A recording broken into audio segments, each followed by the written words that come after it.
So this is a special video for one of my guys who wanted to learn how to have better shot IQ, just how to learn not to get lag animated. So you see this first shot I take right here is actually pretty open. It's not that much contested, but it depends on you making that shot, depends on certain badges. You see we get 10% coverage. Now that coverage can reduce depending on the badges you had in the timing. You see I got slightly late, so we see the timing was just a little holding it too long. Now imagine if you released that earlier with him still coming at you at the same speed, you can actually get that green and you'll get that dead eye animation.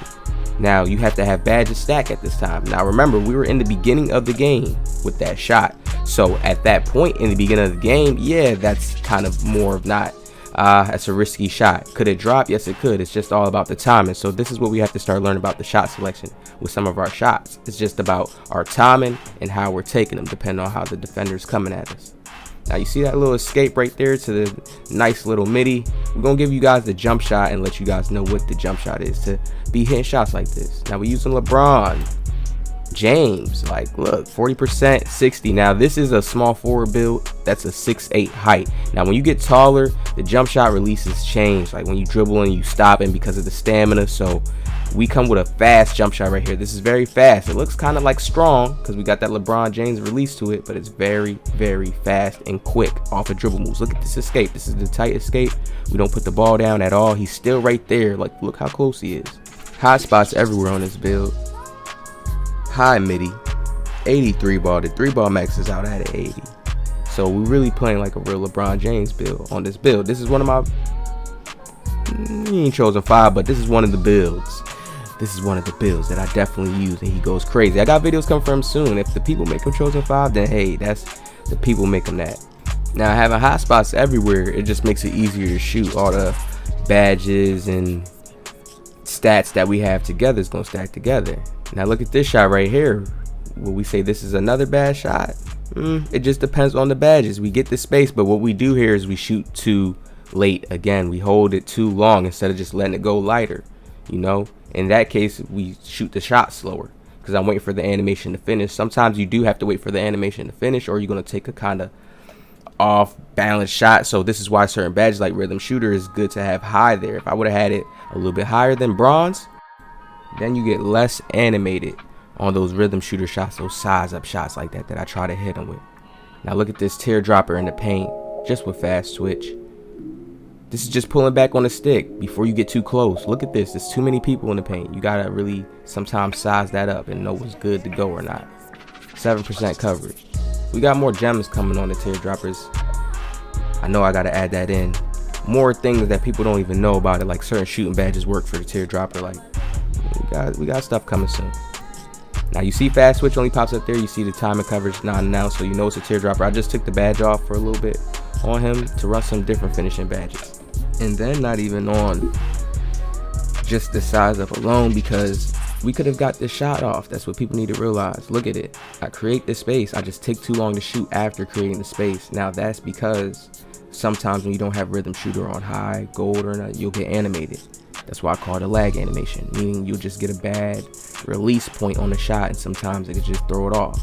So it's important either you have a high shooting stat in the midi when you do these moves, or you make sure you have a lot of stamina after doing these moves. Always looking at your bar, checking your bar, because it's very important. Now look, I'm doing the size up, quick. You see I'll take my time right there and we get rhythm shooter, 6% coverage. So see, the coverage is still there. And some players won't even shoot that because he looks like he's really, really close to me. But I'm trying to show people how much space you have, how open you actually are. When people auto contest, that was an auto contest he got, not an actual jump contest. He's jumping at me, and you'll be able to tell the difference between that when that's going on in game. And once again, I'm gonna have a special little secret tip for you guys at the end of this video. But watch this. Look at the space, look at the coverage, look how close he is to me.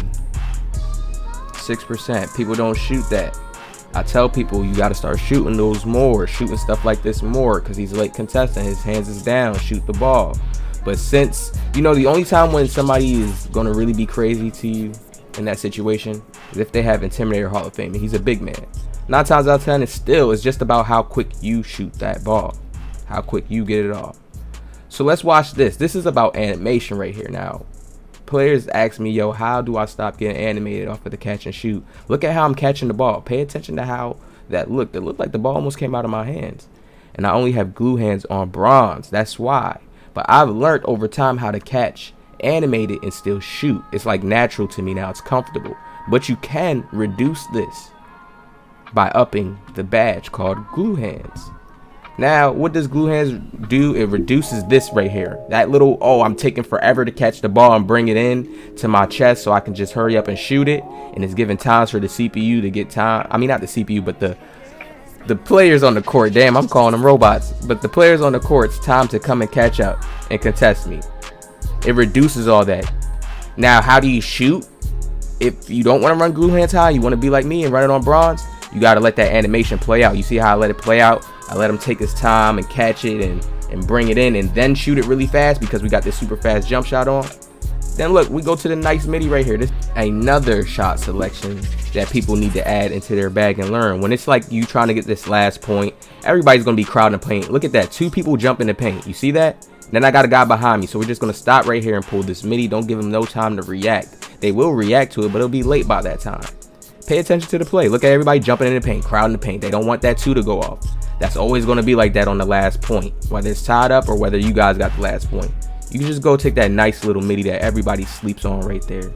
Nice and clean. Get your hot spots in the MIDI and you'll be able to just shoot these MIDIs easily. MIDIs are easy to shoot. Green, automatics. It's not hard to shoot MIDIs at all. So you get the hot spots, you good to go. People don't even know you about to shoot this type of shot. Look how far away he's jumping. And he real contested at me. But hey, doesn't work all the time. Now look, I upped my glue hands to gold on this build. And I feel like this is what I'm going to be making a big deeper breakdown video on this and showing you guys the difference in between how a game plays out having glue hands on bronze and how it plays out having it on gold, shooting, and all the other badges, all the other ranges, because this is new. People sleep on this. Look, reduce the chances of an errant pass. If they're already having a badge that reduces the chances of an errant pass, that lets you know that whoever has bad passing and they throw you certain passes, it can mess you up on shooting. It could take a longer time for you to gather, having the defense come. You think it's you, and it's like, nah, it's that person's passing ability when he gave you the ball and how much time you had, you know, and then now that messes you up later down the line for any other shots you want to shoot.